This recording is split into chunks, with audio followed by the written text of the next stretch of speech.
ये महेशी की सीट सहरसा जिले में ये सीट है और फिलहाल इस पर जेडीयू का कब्जा है। अब इस सीट का इतिहास क्या रहा है, महेशी क्यों खास है और क्यों यहाँ की जनता किसी को चुनती रही है। अगर जेडीयू के कैंडिडेट की यहाँ जीत हुई है तो क्या समीकरण रहे हैं, उसे हम स्कैन करने की कोशिश करेंगे। रंजन जी, महेशी की सीट को अगर देखते हैं तो इस सीट में क्या दिखता है, इसे स्कैन करने पर क्या पता चलता है, किसकी जीत होती रही है अब तक? देखिए, अगर इस सीट पर आप देखें तो कांग्रेस को शुरुआती सालों में जीत मिली है और कांग्रेस जो है यहाँ पर बेहतर करता रहा है, खास करके शुरुआती सालों में टिल 1985 तक अगर आप देखें तो। लेकिन यहाँ पर समाजवादी सोच जो है वो ज्यादा सफल रही है, क्योंकि महेशी की सीट से आज तक बीजेपी भी चुनाव नहीं जीत सकी है। अगर आप महेशी विधानसभा की बात कर रही हैं तो ये जो है सहरसा जिला में है, लेकिन जो लोकसभा है वो मधेपुरा का है। मधेपुरा लोकसभा के अंतर्गत महेशी विधानसभा जो है वो आती है और महेशी में जो समाजवादी नेता, प्रखर समाजवादी नेता परमेश्वर कुंवर लड़ते थे और उनका मुकाबला लहटन चौधरी से होता था। इन दोनों का एक मुकाबला जो है वो बड़ा दिलचस्प है, जो कि 1952 से शुरू हुआ। ये शुरू हुआ था आपको सुपौल विधानसभा से, लेकिन जब महेशी विधानसभा बनी 1967 में, जब यहां पहला चुनाव हुआ, तो फिर से ये मुकाबला यहां पर शुरू हो गया। तो अगर आप देखते हैं यहां पर, तो जो लहटन चौधरी हैं, जो कि दिग्गज कांग्रेसी नेता थे, वो यहां से 4 बार चुनाव जीतने में जो है वो सफल रहे हैं। और इसके अलावा अगर आप बात करें तो यहां पर अगर आप देखिए, जब महेशी की हम बात करते हैं तो बहुत ही ऐतिहासिक रूप से भी इसका जो है वो महत्व है। यहाँ पर उग्रतारा मंदिर तो है ही, उसकी ख्याति तो है ही, लेकिन यहाँ पर अगर आप देखें तो मंडन मिश्र और शंकराचार्य के बीच में जो एक शास्त्रार्थ हुआ था, जिसमें मंडन मिश्र के जो विदुषी पत्नी भारती थी वो उसमें हिस्सा लेती हैं, उसकी काफी चर्चा और व्याख्या जो है अलग अलग जगह होती रही है। खैर, हम राजनीति की तरफ ही आते हैं तो यहां पर हम ये भी देखते हैं कि बाद के सालों में एक और नेता, देखिए मैं महेशी को इसलिए बेहतर मतलब कह सकता हूं कि विधानसभा है, क्योंकि शुरुआत में आपको परमेश्वर कुंवर और लहटन चौधरी जैसे नेता यहां से चुनाव जीतते रहे। 4 बार जो है महेशी से लहटन चौधरी जीते, तो 2 बार जो है परमेश्वर कुंवर भी जीते यहां पर, और ये दोनों जो है बड़े नेता थे। और आपको बताऊं कि दोनों के बीच का रिश्ता, जब हम सुपौल विधानसभा की बात कर रहे थे उस वक्त की भी थी कि दोनों एक दूसरे की गाड़ी पर भी सवार होकर प्रचार कर लेते थे एक दूसरे के प्रति, ऐसा रिश्ता था, इतनी सादगी थी दोनों में। तो इस मामले में लकी रहा। और बाद के सालों में जब 1995 में यहां से डॉक्टर अब्दुल गफूर आए, वो भी उसी तरह के नेता आप कह सकते हैं कि उनका भी कद जो है वो बहुत ऊंचा था, क्योंकि देखिए उनकी जो राजनीति थी वो 2 चीजों पर टिकी थी। एक तो है कि समाजवाद और एक जो है धर्मनिरपेक्षता। इस 2 पर जो है उनकी राजनीति की बुनियाद थी, ये 2 चीजें, और इसी पर उन्होंने राजनीति की। सादगी पसंद इंसान थे और जो कहा जाता है कि गरीब जो होते हैं उनके साथ वो खड़ा भी होते थे। और देखिए दिलचस्प एक और है इस विधानसभा सीट की बात, कि ये वो सीट भी है कि यहां से 1990 में आनंद मोहन भी चुनाव जीते हैं। और क्या वो जीत थी जिसे सब जो है वो याद रखेंगे, क्योंकि अगर आप उसे देखें तो उस वक्त जो है आनंद मोहन जो हैं 97,000 वोट लाने में सफल हुए थे उस वक्त 1990 में। मत प्रतिशत में इसको कन्वर्ट कीजिएगा तो वो 70.5% हो जाता है। तो 100 में से 70.5% जो है आनंद मोहन को यहां पर वोट मिले थे। और किसके खिलाफ मिले थे? लहटन चौधरी के खिलाफ जो है ये वोट उनको मिला था और वो चुनाव जीतने में सफल रहे थे। फिर 1995 में जो है जब डॉक्टर अब्दुल गफूर आते हैं तो वो जो है वो भी लहटन चौधरी को ही पराजित कर अपनी पहली जीत जो है वो हासिल करते हैं। उस समय वो जनता दल के टिकट पर चुनाव लड़ रहे थे। खैर, हम आते हैं आखिरी 3 चुनावों की, अब हम बात कर लेते हैं 2010, 2015 और 2020 की। 2005 में जो है वहां पर डॉक्टर अब्दुल गफूर को हार का सामना करना पड़ा था।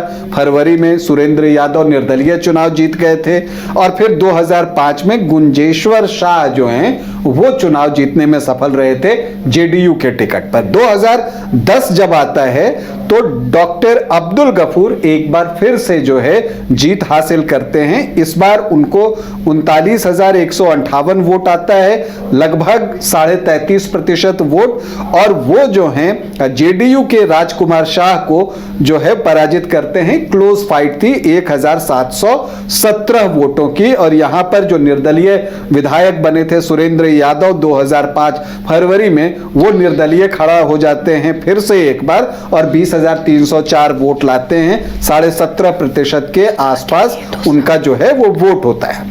फिर आता है 2015 जहां की एक गठबंधन था, महागठबंधन था जेडीयू, आरजेडी और कांग्रेस के बीच में। तो फिर से डॉक्टर अब्दुल गफूर आरजेडी के ही टिकट पर जो है वो चुनावी मैदान में उतरते हैं और इस बार उनको 56,436 वोट आते हैं।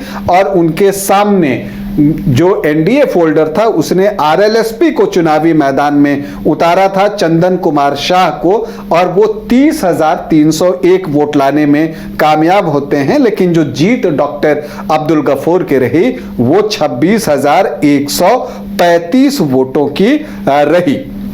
अब 2020 आता, लेकिन 2015 में एक और डेवलपमेंट था कि उस समय जो वीडियो थे इसी विधानसभा के अंदर जो है नवहट्टा आता है, वहां के वीडियो थे गौतम कृष्णा, वो जो हैं चुनावी मैदान में उतरे थे पप्पू यादव की पार्टी से, जैप एल से, लोकतांत्रिक से, और वो भी 19,958 मतलब 20,000 वोट लाने में कामयाब होते हैं। 13.71% वोट उनको भी आता है। तो ये एक डेवलपमेंट था। फिर 2020 का चुनाव आता है, लेकिन चुनाव से पहले डॉक्टर अब्दुल गफूर का जो है वो निधन हो जाता है। और आपको बताऊं कि फिर चूंकि इतने बड़े नेता थे, मुख्यमंत्री नीतीश कुमार ने जो है कहा कि राष्ट्रीय सम्मान के साथ, राजकीय सम्मान के साथ जो है इनका फ्यूनरल होगा, उस तरह से की गई चीजें। लेकिन फिर तब तक चुनाव आता है। लेकिन इस चुनाव में जो एक दिलचस्प बात थी वो ये थी कि 2015 में गौतम कृष्णा जो कि जैप के टिकट पर लड़े थे चुनाव, उनको 2020 में आरजेडी ने लालटेन पकड़ा दी और वो लालटेन के सिंबल के साथ चुनावी मैदान में आ गए। और यहां पर जेडीयू ने क्या किया कि एक बार फिर से जो है गुंजेश्वर शाह को मैदान में उतारा। वो चुनावी मैदान में आए और चूंकि डॉक्टर अब्दुल गफूर के बेटे अब्दुल रजाक को टिकट आरजेडी से नहीं मिला था, तो वो एलजेपी का दामन थाम लेते हैं और वो एलजेपी के टिकट पर चुनावी मैदान में उतर जाते हैं। तो जब 2020 का हम विधानसभा चुनाव देखते हैं तो हम देखते हैं कि एलजेपी ने जहां जहां कैंडिडेट दिया जेडीयू को नुकसान हुआ, लेकिन महिषी वो वाहिद सीट है जहां एलजेपी के कैंडिडेट देने से आरजेडी को नुकसान हुआ, क्योंकि अब्दुल रज्जाक को 22,110 वोट आए, मतलब कि 12.5% के आसपास। और हार जीत का मार्जिन कितना था?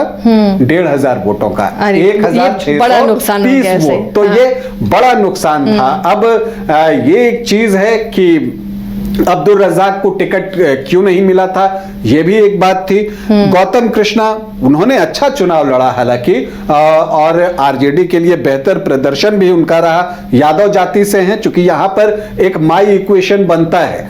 अगर आप देखिएगा तो मुस्लिम वोटर्स की अच्छी संख्या है, तो जितने मुस्लिम वोटर्स हैं ऑलमोस्ट उतने ही यादव वोटर्स भी महिषी में हैं। तो एक माई इक्वेशन यहां पर बहुत जबरदस्त बनता है और यही वजह है कि आरजेडी यहां से 3 बार चुनाव जीतने में सफल रही है। तो गौतम कृष्णा जो कि यादव कम्युनिटी से हैं, वो भी 64,686 वोट लेकर आते हैं, 36.9%। और गुंजेश्वर शाह को जो है वो 66,316, मतलब कि 37.8% वोट। तो मार्जिन हार जीत का बहुत कम था और अब्दुल रज्जाक के चुनावी मैदान में उतरने से उसका जो एक सीट जो कि समीकरण के लिहाज से आरजेडी को ज्यादा सूट करता है, उस सीट पर जो है जेडीयू का जो तीर है वो चल गया, उसका काम हो गया, जीत के निशाने पर जाकर तीर लगा और दूसरी बार जो है जेडीयू ने ये सीट जीती। उससे पहले 2005 के अक्टूबर में जेडीयू को ये सीट जो है वो मिली थी। यहां पर अब तक 14 चुनाव हुए हैं, जिसमें कांग्रेस 4 बार, आरजेडी 3 बार, जेडीयू 2 बार, जनता दल 2 बार, जनता पार्टी 1 बार, एसएसपी 1 बार और निर्दलीय 1 बार चुनाव जीतने में सफल रहे हैं। लहटन चौधरी और डॉक्टर अब्दुल गफूर ने इस विधानसभा का 4 बार जो है वो प्रतिनिधित्व किया है। अब हम आ जाते हैं कि जातीय समीकरण क्या हैं, और जैसा मैंने कहा कि ये माई इक्वेशन को पूरी तरह से सूट करने वाला विधानसभा है। लेकिन यहां पर बावजूद इसके पिछली बार गुंजेश्वर शाह जीते। क्यों जीते ये भी आपने अभी सुना।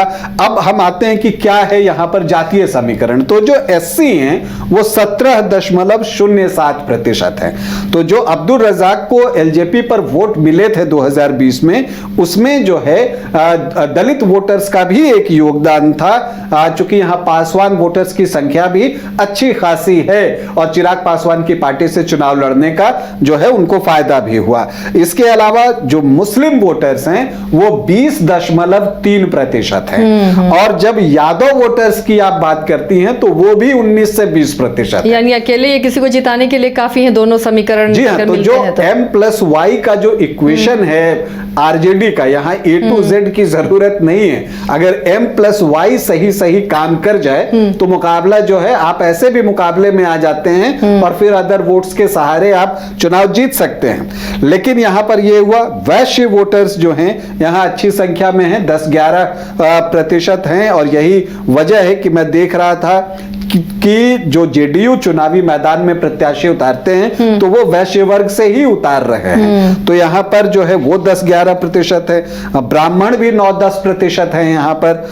इसके अलावा राजपूत 4-5% हैं, भूमिहार 3-3.5% के आसपास हैं, कोयरी, कुर्मी, धानुक 7 से 7.5% होंगे।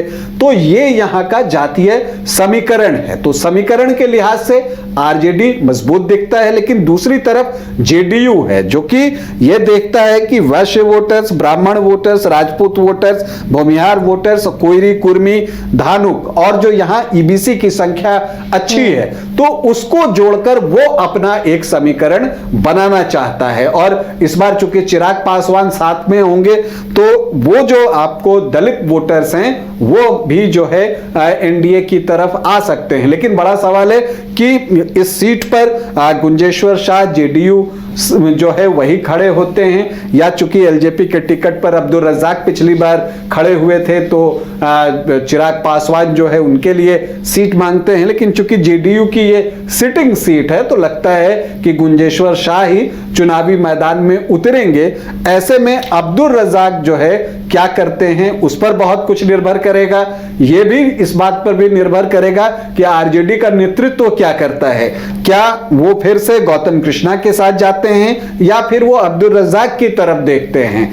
तो ये भी एक महत्वपूर्ण बात है। और फिर इन सब के बीच देखना होगा कि प्रशांत किशोर की पार्टी जनसुराज यहां पर क्या करती है, वो किसे अपना उम्मीदवार बनाती है। क्योंकि तो यानी इस बार के विधानसभा चुनाव में कई सीटों पर जनसुराज पार्टी अगर जातीय समीकरण को टारगेट करते हुए कैंडिडेट देती है तो उधर से एआईएमआईएम है तो कोई बड़ा खेला हो सकता है फिर। या देखिए ये होगा एआईएमआईएम, चूंकि ये एक ऐसी सीट है कि 20.3% मुस्लिम वोटर्स हैं तो कहीं वैसे भी यहां से उम्मीदवार ना उतार दें। ये भी एक चीज है।